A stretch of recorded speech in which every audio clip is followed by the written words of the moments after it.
नमस्कार, मैं हूं राहुल शर्मा। आप देख रहे हैं SP9 न्यूज। स्वागत है आप सभी का आज के इस बड़ी खबर में। बड़ी खबर की शुरुआत जिग्नेश मेवानी से। आखिरकार वजह क्या है कि जिग्नेश मेवानी से बीजेपी इतना डर रही है?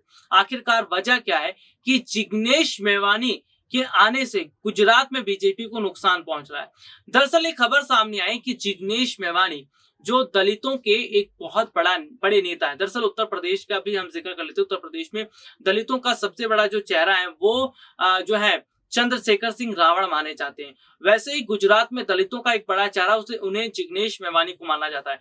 तो ये देखा जा रहा है कि भाई जिग्नेश मेवानी जो है वो सीधे तौर पर कहीं ना कहीं जो है वो कांग्रेस को अपने साथ जोड़ने का काम कर रहे हैं। कहीं ना कहीं वो बेहतर स्तर पर काम करने को लेकर काम करते नजर आ रहे हैं। तो कहीं ना कहीं भाई जिग्नेश मेवानी से बीजेपी इतना डर गई कि जिग्नेश मेवानी को झूठा फंसाने की कोशिश की गई है। कांग्रेस पार्टी की तरफ से कहना है।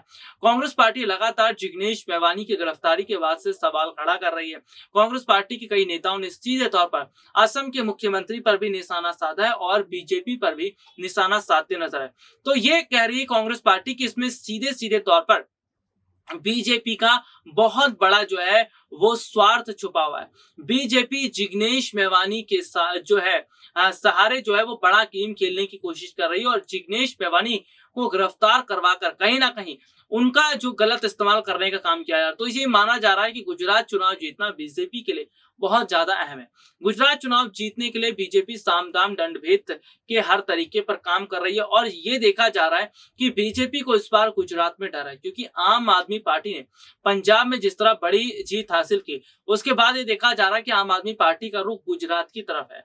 गुजरात में कहीं अच्छी खासी सीटें ना निकाल ले बीजेपी, इसका जो डर है वो जो है अच्छी खासी सीटें ना निकाल ले आम आदमी पार्टी, इसका डर बीजेपी को है। और बीजेपी यही देखने को मिल रहा है कि बहुत बड़े स्तर पर वहां पर लगातार बैठक हो रही है और प्रधानमंत्री नरेंद्र मोदी का दौरा भी गुजरात में हुआ है।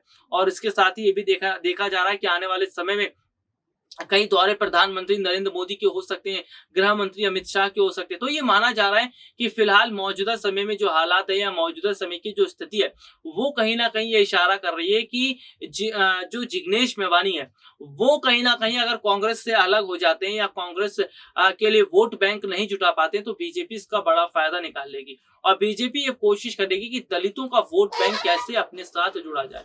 तो दलित वोट बैंक जोड़ने के लिए बीजेपी लगातार कोशिश कर रही है और सीधे तौर पर माना जा रहा है कि गुजरात की जनता को अपने साथ जोड़ने के लिए बीजेपी ने अभी से प्लान बनाना शुरू कर दिया। तो मौजूदा समय के अंदर देखा जा रहा है कि भाई बीजेपी की रणनीतियां बड़े स्तर पर काम करती नजर आ रही है। जिस तरह बीजेपी की रणनीतियां काम कर रही हैं, इसका मतलब है कि आने वाले समय में बीजेपी को गुजरात में बड़ा फायदा मिलने की उम्मीद दिखाई दे रही है। आज के लिए इतना ही। आपसे फिर दोबारा मुलाकात होगी, तब तक ले जा दीजिए नमस्कार।